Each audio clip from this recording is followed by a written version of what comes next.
नाहीत, त्यांच्यासोबत काय आपबीती घडली हे सांगत नाहीत, तोपर्यंत प्रशासन सुद्धा कार्यवाही करायला त्या ठिकाणी त्यांना थोडी अडचण येण्याची शक्यता असते. त्यामुळे लोकांनी सुद्धा याच्यामध्ये सहभाग घेतला पाहिजे. अनेक कंपन्या पुण्यात देखील आहेत, TCS असतील. आज बघा, मला आनंद आहे की या ठिकाणी नाशिकमध्ये सेक्शुअल हॅरेसमेंट ॲट वर्कप्लेस ज्या पॉश ॲक्ट आहे, विशाखा कायदा, त्याच्यासाठी एक वर्कशॉप घेतलं जातं आहे आणि त्या कार्यशाळेलाच मी या ठिकाणी आलेली आहे. आणि मला असं वाटतं की येणाऱ्या दिवसामध्ये याचीसुद्धा एक SOP बनवावी लागेल.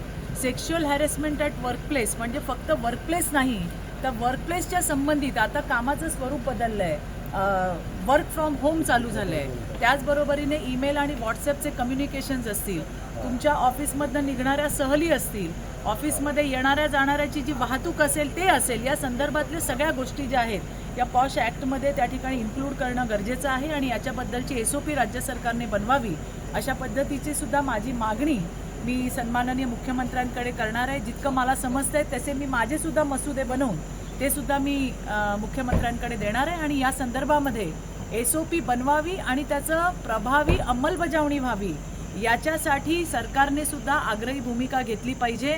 फक्त कमिट्या बनवून जमणार नाही, फक्त कार्यशाळा घेऊन जमणार नाही, तर जे काही नेमून दिलेलं आहे ते जर काम होत नसेल तर त्यांच्यावरती सुद्धा, त्या एम्प्लॉईजवरती सुद्धा, या कमिटीवरती सुद्धा त्या ठिकाणी पेनल्टी लागली पाहिजे. आणि ही जी पॉश कमिटी आहे हिला ॲनोनॉमस बॉडी केली पाहिजे. ही नेहमी सिनियर मॅनेजमेंटच्या दबावाखाली असते.